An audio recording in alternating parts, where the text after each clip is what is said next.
Hello, Namaskar, and a very good afternoon to all the viewers watching NCRT's live interactive session. This is Simran Singh, and you have all connected with us through eVidya channel number 6 to 12. Besides this, you can connect with us for the diverse programs that we run throughout the day for all of you on different subjects, different topics. Let me apprise you that for this 1 hour, that is from 4 till 5 pm, we have our program running either on eVidya channel number 6 to 12 and also our YouTube channel, that is NCRT official. And once again, I would like to take the moment to welcome all our viewers in the 5 days online training program on digital awareness. It's 2nd of October 2023. We are starting the program today itself, and we are going to conclude the 5 days online training program on our 5th day, that is the 5th hour of our training program on 6th of October 2023. Well, talking at length about digital wellness, we all know that in this digital era, it is very important to discuss about digital wellness in this ever changing technological world. At the same time, digital wellness is not only about your life in the online or the digital medium. It is also about creating a balance between the online and offline life. And it is very necessary and essential, I should say, the need of the hour topic for all the students, all the adolescents, all the parents, everyone who has been using internet or who has been a part of digital space in one or the other way. So let's quickly have a look at the screen so that we get to know the different areas, the different concepts we are going to discuss for these 5 days. It's the day 1 and we are going to elaborate more on digital wellness, policy, perspectives, concepts and needs. On the second day of our online training program, we are going to discuss at length about the dimensions of digital wellness. The third day of the program will revolve around managing digital addiction. The fourth day will be about ensuring well-being in digital space. The fifth day is all about role of various stakeholders in promoting digital wellness. And viewers, you are well aware of the fact that in our live online training programs, if you have any of the queries, you can feel free to connect with us through our contact number that is flashing on your screens. It is 8800440559. Besides this, you can always reach out to us with the questions pertaining to the training program on this mail ID only, that is training.helpdesk@ciet.nic.in. All your queries regarding the topics that we are going to cover in these 5 days will be addressed or responded to only at this mail ID. And as you all know that once we conclude our online training program, we have something amazing, exciting for all of you. That is our post-session quiz or the post-session activity through which you can all enhance your understanding. You can also receive a certificate if you score over 70%. So we will be discussing about those details at length in these coming 4 days. But as of now, let me introduce you to the expert for today's program. In the conversation, we have with us Dr. Yatin Pal Singh Balhara sir. Namaskar sir. Good afternoon. Sir is a professor of psychiatry at a behavioral addictions clinic from AIMS.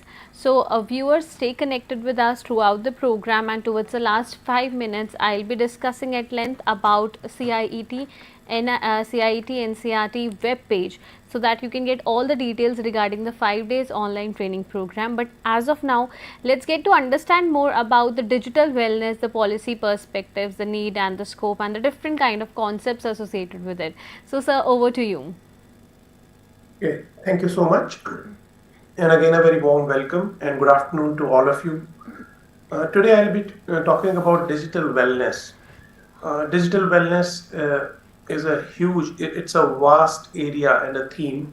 And as has been told, over the course of this week, we will be talking about different aspects of digital wellness. In today's presentation, I'll be focusing on the different perspectives that are relevant to this, the concepts that we should be aware of, and of course the need, why we need to talk about this topic. So I have planned my session into 3 segments. I'll begin by kind of building a case that why do we need to focus on digital spaces. We all know digital spaces are something that we all visit, some of us more than the others, but a growing proportion of Indian population is having access to digital space for many reasons. And I'll just briefly discuss why we need to talk about this. Then I'll move on to the second segment of my presentation, where I'll focus on the different concept of mental well-being, what mental well-being is, what is its scope, and why it is important for us to learn more about mental well-being. And in the final segment, I'll focus on mental well-being in context of digital space. That is why mental well-being should be seen in the context of digital space, how it should be seen, and what could be the possible implications when we are accessing digital space in context of our mental well-being. So let's begin by understanding this very simple question. What is digital space? I believe all of us have some idea on this because anyone who has used a digital device or accessed internet would know what this concept means. In fact, there are multiple ways people have tried to describe what we mean or understand by digital space. This is one of the definitions or one of the descriptions which says that digital space refers to what is displayed on the screen of a digital device, such as laptops, computers, tablets, or smartphones. So basically, this description means that digital space is something that we kind of tend to access using what is called as a digital device. This device can be a handheld device, such as a smartphone or a tablet, or it could even be a laptop computer or even a desktop. There are other descriptions as well, and I'll come to that concept just in a couple of slides. But this is one of the ways of looking at digital space. Another term that is quite commonly used in today's context is that of cyberspace. This again is a concept which is similar to digital space, although there is a slight difference between the two. So, for sake of clarity, I just thought that let me clarify this as well with you. So, this cyberspace again, there are many descriptions and definitions, and I have just put one of those here. So, cyberspace refers to the complex environment which is a result of interaction of people, software, and the services over internet. Now, this internet is the key term over here because when we talked about digital spaces, we talked about digital devices. Now, those digital devices may or may not be connected to internet. But in context of cyberspace, this interaction that we are talking about between the people, the software, and the services, it happens over the internet by means of technology devices and networks which are connected to this internet, and this does not exist in a physical form. So that is what a cyberspace means. Now, if we go into the nitty-gritty of the things, it can be said that cyberspace is a is one of the kinds of digital space, but digital space can extend beyond cyberspace. Now, to help you understand that, let us think of some examples where we use a digital device which probably doesn't have a screen. Maybe a smart speaker. A smart speaker means a speaker which has a microphone to it, which can listen to our instructions and which can produce sounds based on what instructions we give to it. So that's a kind of a digital device which doesn't have a screen, but still has that interface with it. There may be certain household appliances. These days, refrigerators, washing machines, microwave ovens, they are also connected to the internet. So they may not be having a screen per se, which we use to kind of interact with these devices. But since these are connected to the internet, what it means is that whatever information we are sharing with these devices, it is accessible through internet. So it's very important for us to keep these two concepts in mind when we access the rest of this presentation. Because for the purpose of this particular presentation, I will be using these terms rather interchangeably, or you can say that we will be talking both about digital spaces as well as cyber spaces. These may or may not have a screen, and these may or may not be connected to the internet all the time. But yes, I must say that in most of the cases, they will have some kind of connection with internet, if not all the time, but at least sometimes they will access internet. So that's the kind of concept that we are going to focus on in this presentation. Now let's try to understand that why it is so important to focus on digital spaces in modern times. And there are many reasons. The first one, we all know that digital spaces, they offer us multiple opportunities because there are so many activities that we can engage in using digital spaces. They are a great means of communication. Think of having a conversation with somebody you like or love over a smartphone, sending messages to them, receiving their messages, and that's a great means to communicate with others. They also offer an opportunity to collaborate. Think of a project that you are working with one of your friends, and digital spaces make it so easy these days to collaborate with them without even being in vicinity of them physically. Digital spaces offer a great source of information. We can access news from any part of the world. We can learn a lot through these digital spaces.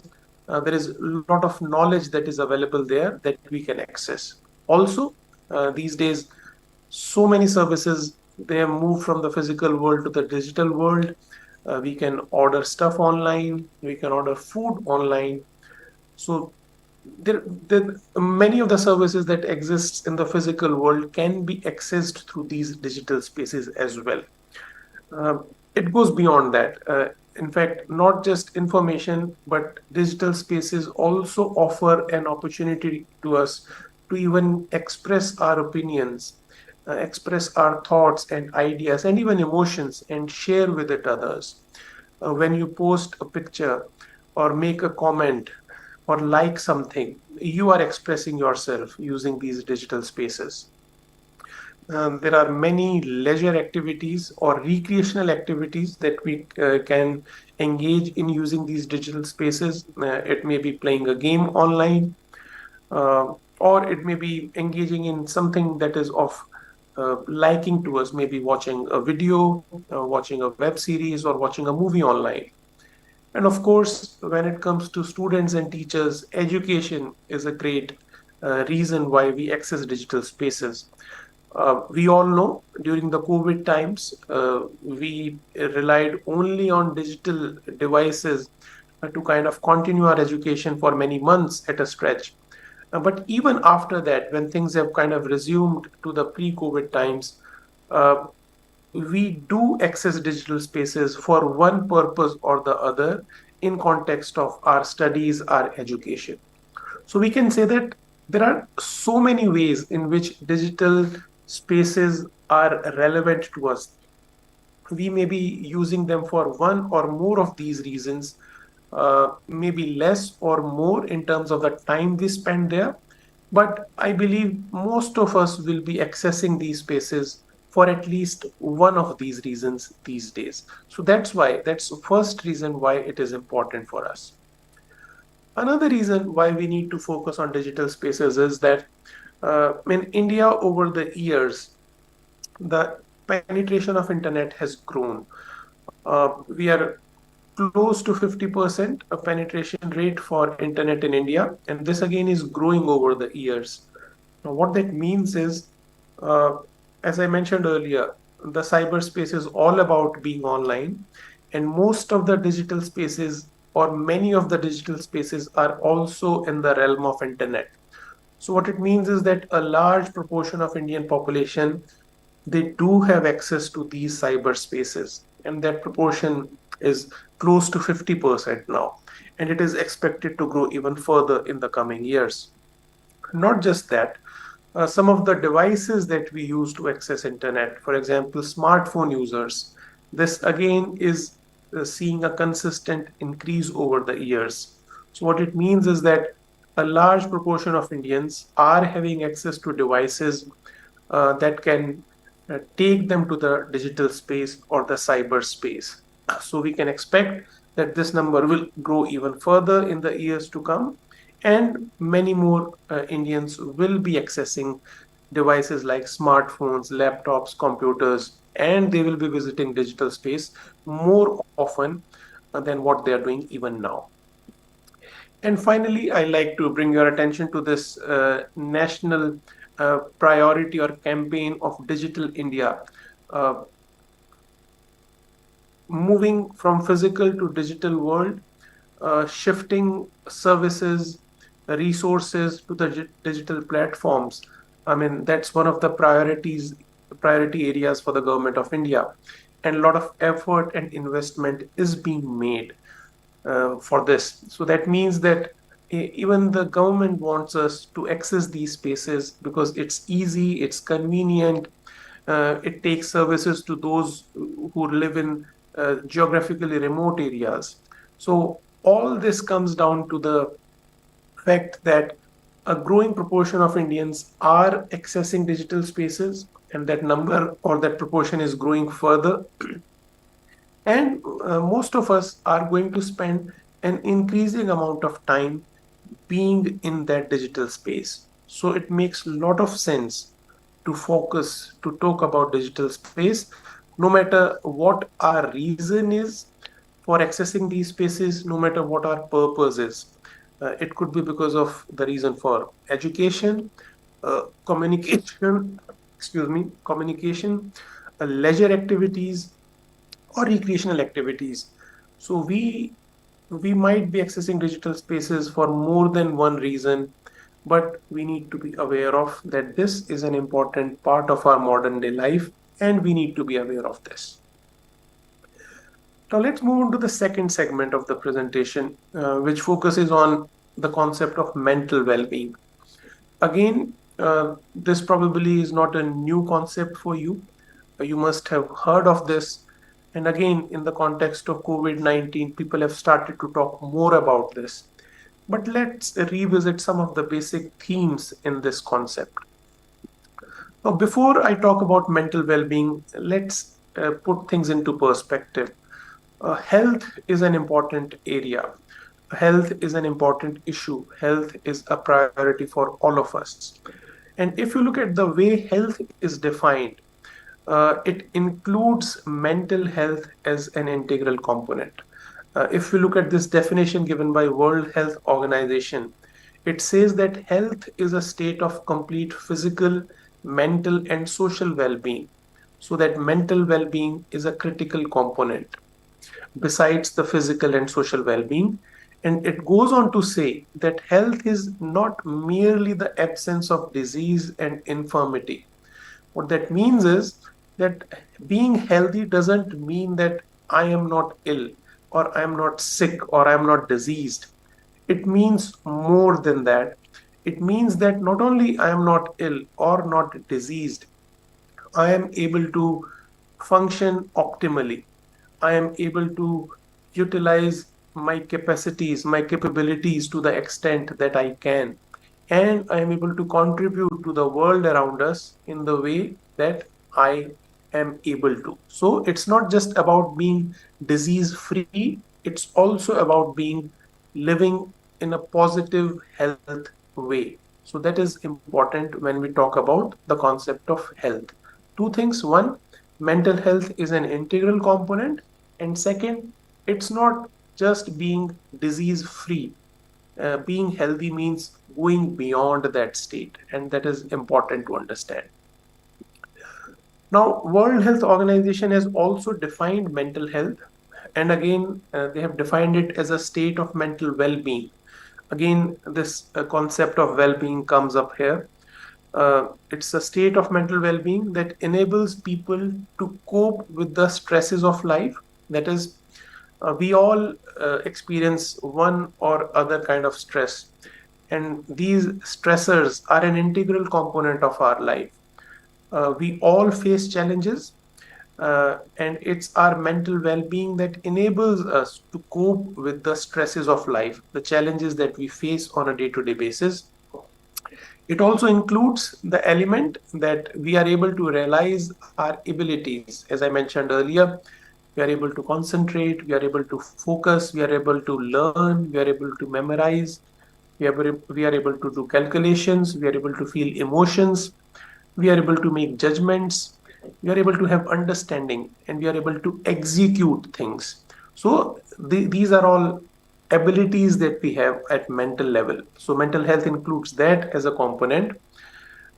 It gives us an ability to learn well and work well, something that is important or integral to our day-to-day living.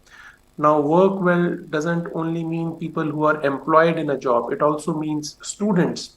For them, the work is um taking that education that they are expected to, or participating in household chores.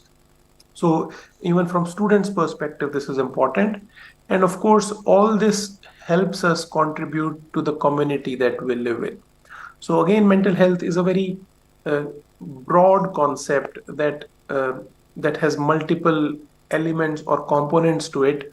But the key again is it's a state of mental well-being that enables us to handle the stresses, realize our capabilities, work well, and in the process contribute to the community. So mental well-being is again important from mental health perspective.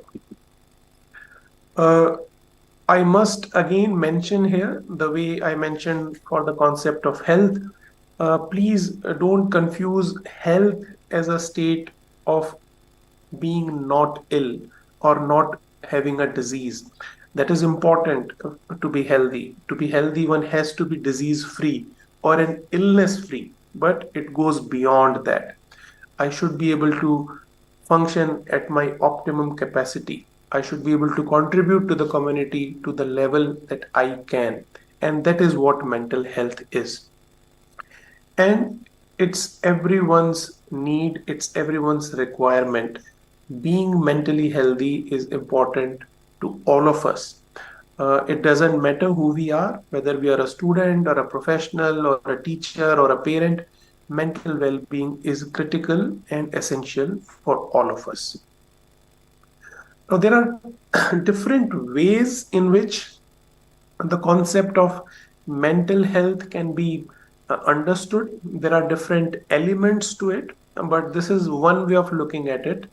So, there are researchers that have tried to identify that how we can kind of build a complete picture of mental health, and they have proposed that there are three elements to it. The first one being emotional well-being, that emotionally we should be well. Second is there is that component of psychological well-being that is inherent to mental health. And finally, social well-being is also an integral component. Now, we all know that human beings are social animals. We don't live in isolation, we live with people around us. And that's why, besides our own emotional and psychological well being, social well being is also critical for mental health.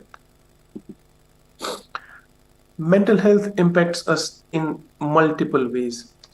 It impacts us the way we think. When we are mentally healthy, when we are enjoying good mental well being, uh, the way our thinking works is different from when our mental health is not okay. So, the kind of ideas that come to us, the kind of thoughts that come to us, and these thoughts can be thoughts about our own self, about people around us, or it can be about community at large. It can be about people who are our colleagues, our peers, our friends. It could be thoughts about political issues or thoughts about creating something new or even critical thinking. So mental health impacts all kind of cognition or thought process that we have. It also impacts our feelings or emotions or mood. Uh, we all go through different emotions during the course of the day. At times we are happy, at times we are sad, we may be angry on a particular thing, we might even be scared occasionally, we might be anxious in certain situations. So these are all emotional states that we go through, and the way our mental health or well-being is would impact that as well. And of course, our mental health also determines the way we behave or way we act. So, the actions that we indulge in, the kind of activities that we do, the kind of behavior we manifest, that also is impacted by our mental health.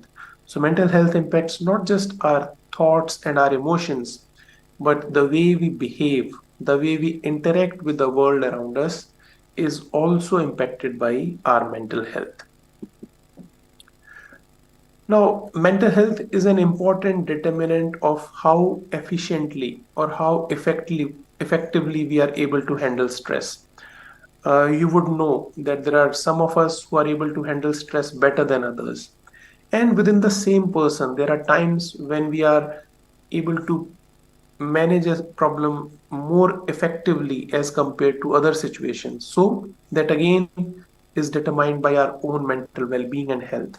It also determines how we relate to others, how open we are for others, how warm we are to others, or how skeptical we are of others. That is determined by our mental health and well being. It also determines the kind of choices that we make. Now, for example, what should we eat? How much should we sleep? Should we exercise or not? Those kind of healthy choices are also determined by our mental health. And if you look at the broader picture, it's our mental well being that is determining the way we interact with the world around us and even the way we change it.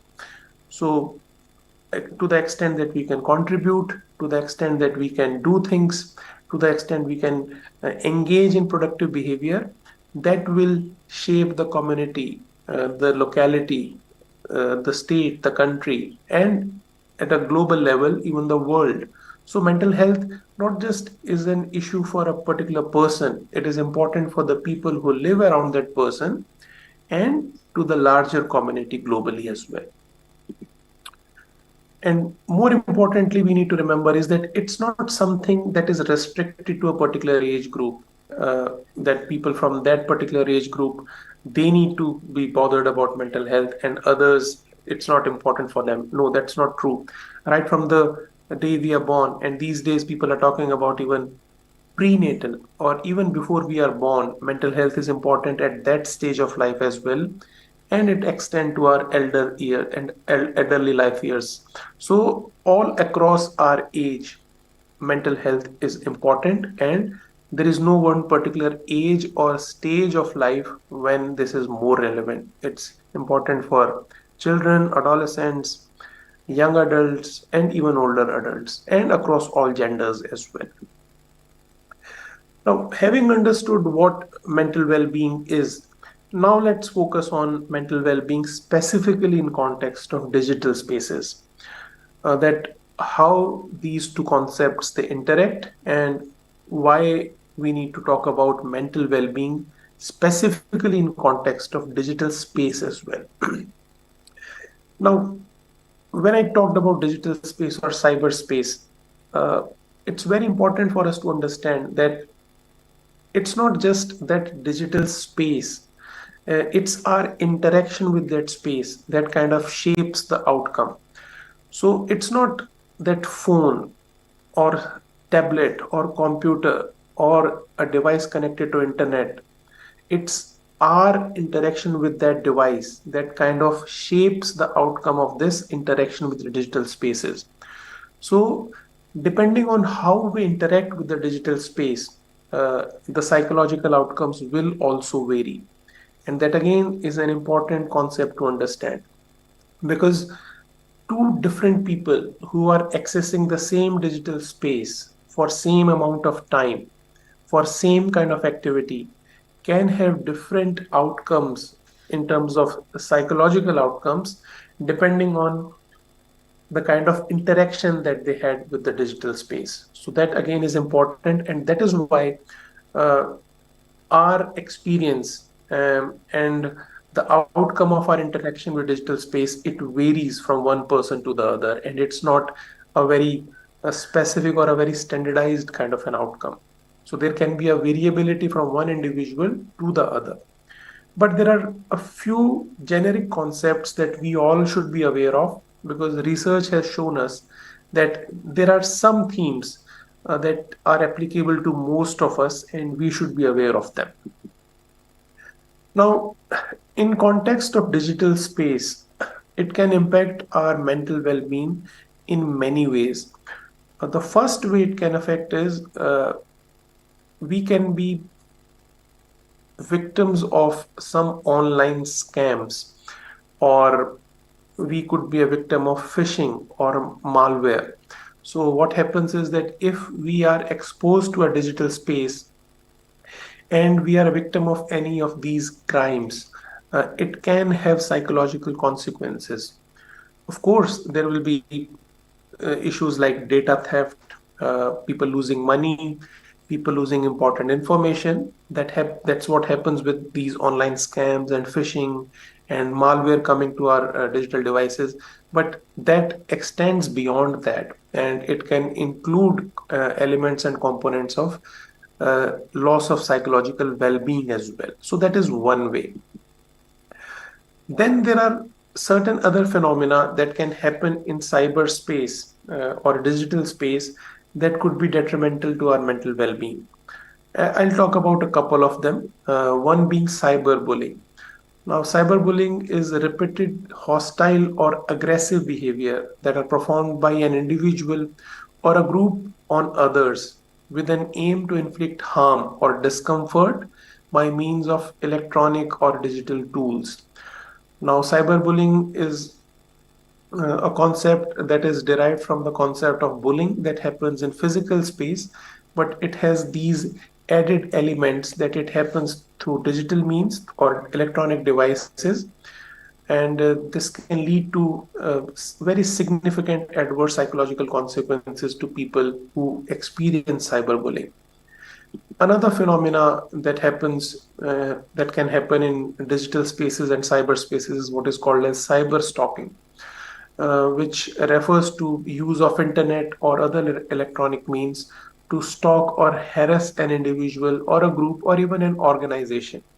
So this again is it has its parallel in physical world as well, where we use the term stalking, but when it is done using electronic devices or through the use of internet, we use the term cyber stalking there, and it can become even more challenging than simple stalking if it happens online. And finally, there is this third term that is called cyber grooming, which again uh, uh, is something, an experience that can have very significant adverse psychological consequences for the victim, in which basically a person is trying to befriend a younger person online with mainly an aim to facilitate an online sexual contact, and there can be an element of a physical meeting with them with the goal of committing some kind of sexual abuse. Now, all these three, cyber bullying, cyber stalking, and cyber grooming, people who experience these, they can have very significant psychological consequences, and these are issues that are related to cyber safety. There are other issues or dimensions as well in the cyberspace that are of importance in context of psychological well-being. For example, whenever we visit digital space, we leave something behind that is called digital footprint. It's like walking on sand. When we walk on sand, we leave behind our footprints. But there is a difference when we walk on sand, maybe after some time, when the wind blows, those footprints may disappear. But in digital world, whatever we leave behind stays there. Even when we think that we have deleted that bit of information, it stays somewhere. So it's even more complex. Uh, there may be some kind of an information that we didn't want to be there in the first place, or we didn't want some people to access that. But once it's there in the digital space, especially the cyberspace, it stays there in one way or the other, and people can access it at a later stage, and that could be detrimental to our mental well-being. Also, a related concept of identity theft. Uh, when you access digital space or cyberspace, you can be a victim of identity theft as well, where somebody else assumes your identity and engages in behavior pretending that it's you.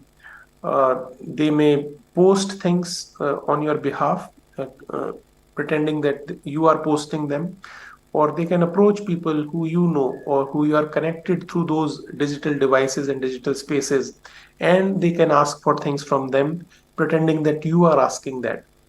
Now, this again can be quite critical for the mental well being, especially if these people, these perpetrators, are posting things which are not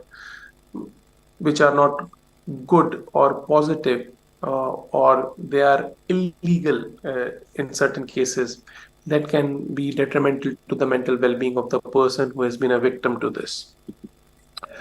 At times, people, they commit illegal or inappropriate behavior while they are in digital space, which may be in conflict with the law of the land. And if the person is engaging in this behavior, while this person becomes a perpetrator in that case, but again, uh, many times people don't know what these laws are, and when they have to bear the consequences, that could be detrimental to their mental well-being, because they can go through that very negative experience of going through that procedure once they are apprehended and they are kind of prosecuted depending on the law that the particular country has. There can be cases where people infringe copyright laws, they engage in illegal downloads online, and this again can bring you in conflict with law, and it might not be a very pleasant experience if you go through this. Another way digital spaces can impact our mental well-being is if we spend excessive time in digital space. Now, this again is critical. Some of us, we like certain activities online, and simply because we like them, we tend to overdo them, and that can have detrimental effect to our mental well-being. So, to sum it up, there are many ways in which our presence in digital or cyber spaces can be detrimental to our mental well being. It could be because of we being victim of certain online crimes, experiencing cyberbullying, cyber stalking, uh, or it could be because of identity theft, or we leaving behind some information that we should not have done, people engaging in illegal activities online, and even excessive time spent being online. They all can lead to adverse psychological consequences. Now, what are these psychological consequences that we should be aware of? In fact, there are so many of them. There are multiple such consequences, and I'll just touch briefly on them. So, the first set of psychological consequences are these negative emotional reactions. Once we go through these negative experiences, it can induce these negative emotional reactions, which can range from panic, fear, anger, and frustration. And these are not pleasant experiences, and nobody likes to feel like that.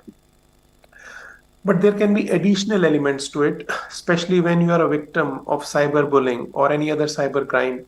Some of the victims, they tend to blame themselves. They tend to think that there is something wrong that they did, because of which they are experiencing these negative outcomes. And that again can be a very challenging situation where the victim feels helpless. Uh, One tends to believe that there is no one who can help them. There is no way out of the misery that they are going through. And this again is a very difficult situation to go through.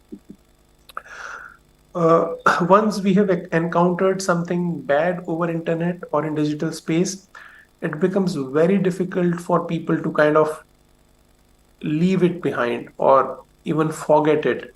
And every time one tries to go back to the digital space, engaging in the same activity, they still tend to feel vulnerable. They still are apprehensive.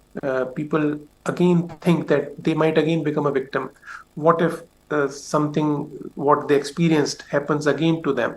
And they always access these digital spaces with great dread. And it might be detrimental in a way that there are some activities which may be essential these days using digital devices. And once you are scared or afraid of using it, you might find it challenging to do these activities. People can develop what are called as psychiatric disorders or mental disorders, which are diagnosable mental health conditions. And there are a couple of them that I'll talk about. just briefly, and one of those is called acute stress disorder. Now, this is a kind of a mental health condition that happens to those individuals who have experienced a significant stress. It includes experiences like negative mood states. One tends to avoid the situation or the people or the reminders of the event that happened to them. One may be hyper aroused or hyper vigilant or, I mean, not able to relax.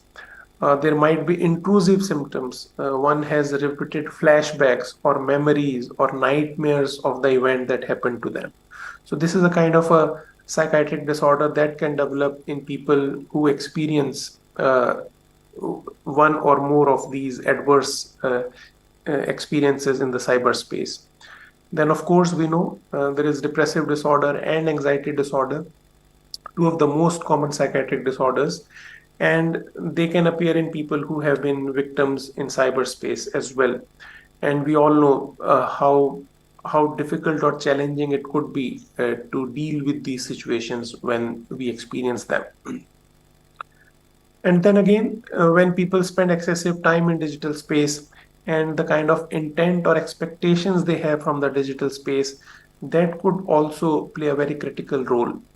For example, people who access social media, uh, and when they post something there, they kind of are dependent on reaction or responses of others to validate their own self.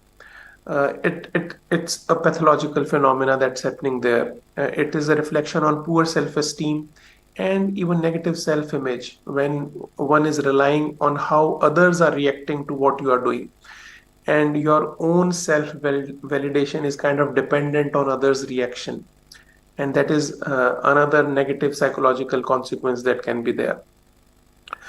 People who use digital spaces in unhealthy way, they can interfere with your sleep wake cycle. You may sleep late, you may wake up late, you may not be able to get refreshing sleep. That can happen if you are spending excessive and uh, inappropriately timed access to digital space.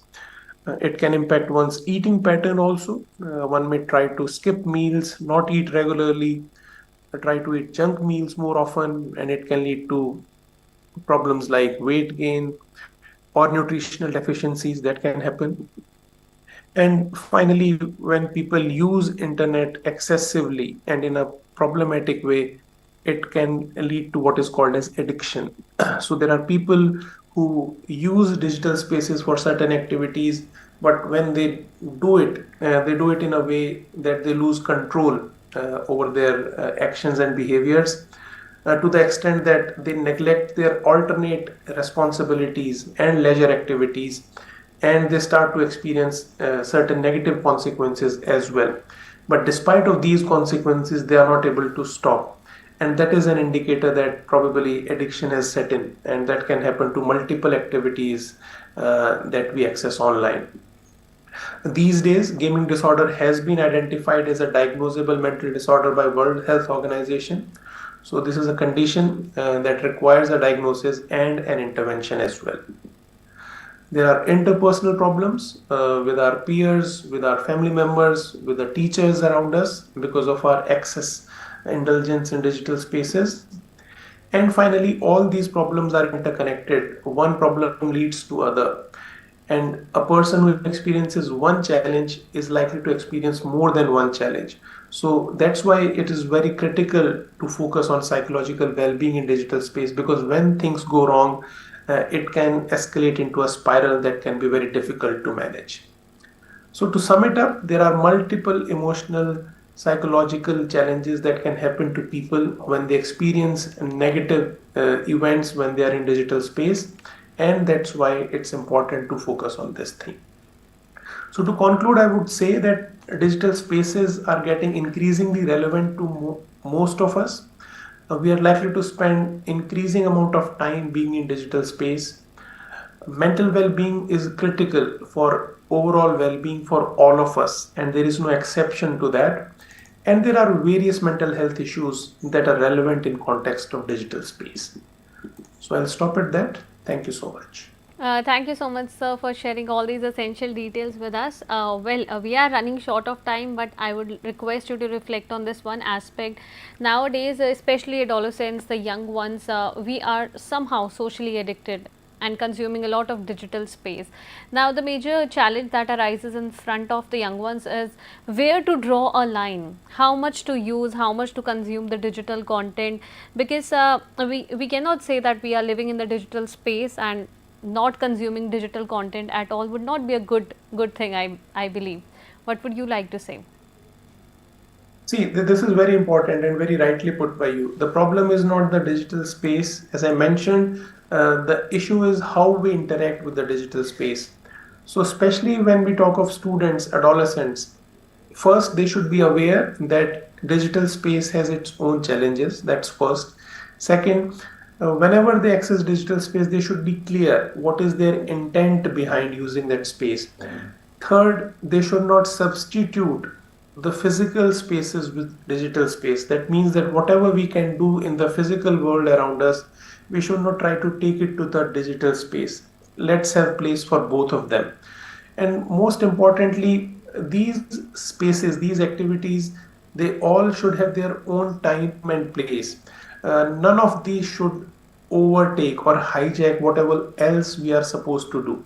So do engage with digital spaces, do engage with activities that you like, but in moderation, and it should not never be at the cost of something else that is important for you. Of course. Thank you so much for this beautiful piece of advice, and thank you so much for your time and the insights you have shared with us. Thanks a lot. Thank you. Thank you to all the viewers who have connected with the CIT NCERT for this particular training program. As I informed you in the beginning that it's the first day of our training program, that is 5 days online training program from 2nd of October till 6th of October. Today we discussed at length about digital wellness, the policy perspectives, the concepts and the needs. Tomorrow we are going to describe more about the different dimensions of digital wellness, and as promised, let's quickly have a look at our screens at the website of CIT NCERT. So, all you have to do is click on www.ciet.nic.in. You will land on the home page of our website. Now, click on events and just click on workshop/training. Now, there are different kind of activities laid down for you in order to know more about this particular activity. From tomorrow, this will be displayed under current activity, but as of now, let's click here online training on digital wellness. So, let us scroll down. This is the detailed banner of the different areas that we are going to discuss today. Now, the objectives of the training program, they are quite clear. They are evident in front of you to comprehend the policies, the perception or the perspectives associated with the digital wellness, to make you more aware about these aspects and their importance. Now, this information is particularly regarding the post-session activity, whether it's the students, teacher educators, parents, administrators or general public, you can all participate with us. Now, these are the days, that is day 1, we are conducting or we have started the training program today. The title of the program, the resource persons, the banner, the presentation links and the video link will be soon uploaded. Now, this is the detailed information of the 5 days online training program, the topics, the resource persons, the days and the dates.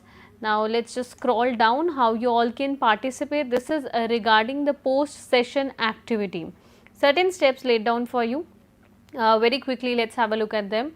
Step number 1 is registration. You can register yourself by clicking on this link or either by scanning the QR code. Second one is you can watch the live training program through eVidya channel number 6 to 12 through NCERT official or the different mediums specified for you. Now, when we talk about our live programs, you all know that if in case you have missed watching any of our live program through the live telecast, then do not worry, because shortly we are going to upload the training program links, the PPT links for all of you, and also you can watch the recordings of the live program on NCERT official. Now, participation in the post session activity and certification, it is step number 3. You can participate in the post session quiz. If you score over 70%, you can receive a certificate. The opening date of the assessment, it always is the concluding day of the 5 days online training program, that is on 6th of October, and you may submit your entries answers by 27th of October. Also, we keep on saying that your feedback is essentially important to us, so do write to us, and also the feedback form is right here in front of you. Either you may share your feedback by scanning this QR code. Once again, thank you so much for connecting with us, and thanks to our today's expert, Dr. Balhara sir. Thank you so much for your time. And viewers, tomorrow also at the same time, that is from 4 till 5 p.m, we will be right back here itself with the second day of our online training program on digital wellness. Tomorrow we will be discussing about the different dimensions of digital wellness. So before wrapping up this program, an important piece of information flashing on your screens regarding the availability of NCERT textbooks. As you all know that for this academic year 2023 to 2024, NCERT textbooks, they are widely available all across the country. You may purchase them directly from the different sales counters of NCERT. Also, you can place an order online for these textbooks, and at the same time, if you would like to download them in the PDF or the soft copy version, that is also possible through the different mediums flashing on your screens. In order to explore more about authorized vendors or about the availability of the different textbooks for different subjects and classes, feel free to explore the website of NCERT, that would be www.ncert.nic.in.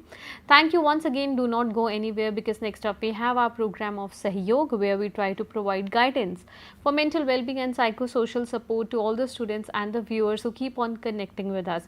So keep watching with their channels. We will be right back within a minute. So stay tuned, stay connected. Namaskar.